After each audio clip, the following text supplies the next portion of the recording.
Okay, so welcome back. Worship Wednesday, episode 4.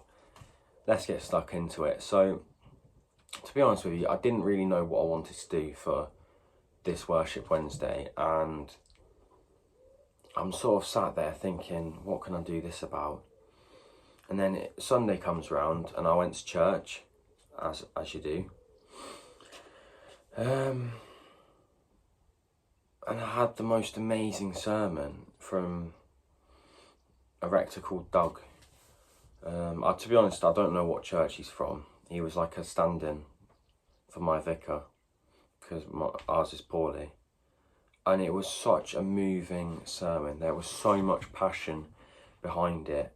And it really was incredible. Like, I was captivated the whole time. You know how sometimes in sermons, if they're not very good, you get distracted and you stare off, sort of thing. Didn't happen. Like, he held the audience in the palm of his hand. It was honestly so moving. Like, it was really good. And if you've read the title, you'll know the key theme throughout was the fact that Jesus is the bread of life, and if you live in Jesus, you're gonna have a good life, sort of thing. But then he kept reiterating John chapter 6. If you could only read one part of the Bible, John chapter 6 talks about feeding of the 5,000 and how Jesus left that, and then he walked across the water, and he joined the disciples in the boat in the storm. And he said, sort of, how do you actually get your spirit fed? Because the feeding of the 5,000, they were just following him because they wanted to be fed again, literally, physically fed. They weren't looking for God.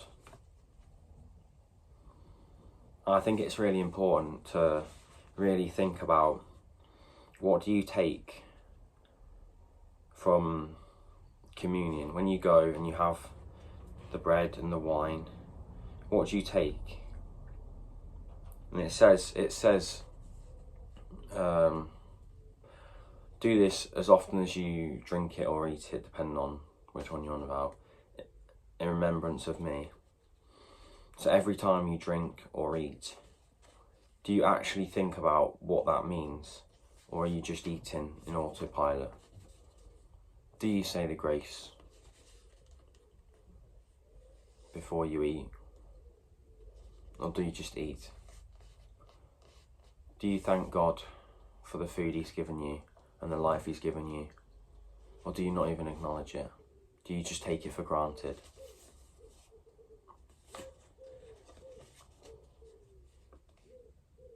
It's a good question.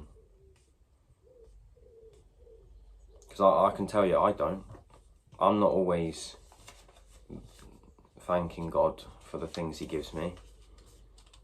Like, don't get me wrong, every time I pray I thank God, which is a daily basis, but I don't give thanks before each meal, which is not the best, I know.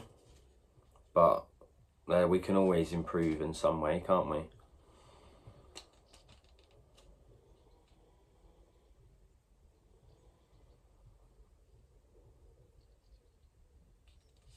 I want to give just a moment of quiet. I'm not gonna say my prayers out loud. I'm just gonna give us a moment of quiet so we can all pray about our personal lives and the things that we don't do that we should do, and the things that we've done that we shouldn't have done.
Guys, thank you for tuning in today.